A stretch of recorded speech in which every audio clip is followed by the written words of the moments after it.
So what's up, ka-riders?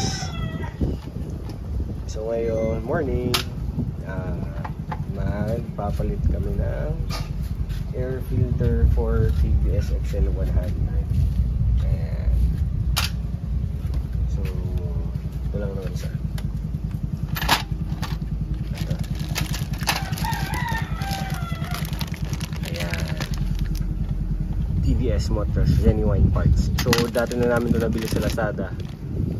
Ayan. So original. With ano pa yan, QR code. Made in India. Ayan. So yung air filter element natin is dito na nakapasit. So baklasin mo muna namin. Ayan. So na unscrew na yun sa may footboard and itsura na yung TVS sa ilalim. Alright.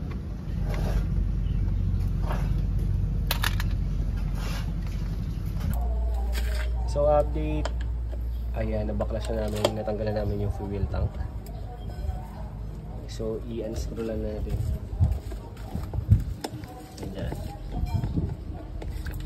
Para mabuksan itong filter box.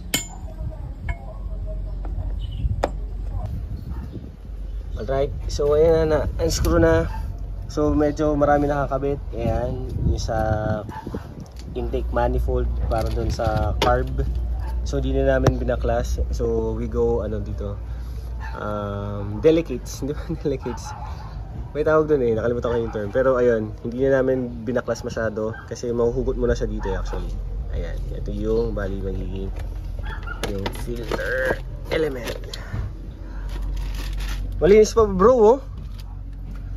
Pero syempre kami as much as possible pina-follow namin kung ano yung nasa catalog, kung ano yung nasa user's manual. So malaking bagay yun eh. So kung kailangan na i-replace kahit mukha pang bago, pero pag sinabi dun sa manual na kailangan na i-replace, then i-replace natin siya. So ganun kami mag-maintain ng ating motorcycles. Okay. So ayan, ano yung bagong ano, filter. I-compare lang namin yung before. Ayan o, diba? Ayan, ayan sa harap. The other face. Ayun. So ayan lang, insert lang. Tapos balik, i-screw na lang ulit. Ayan. Para sila ng part number, TVS.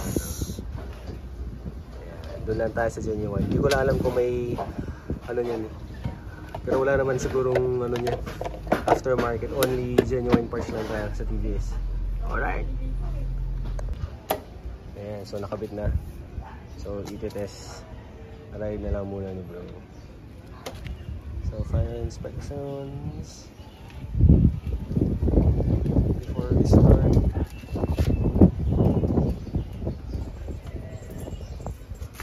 Alright. Alright, light her up.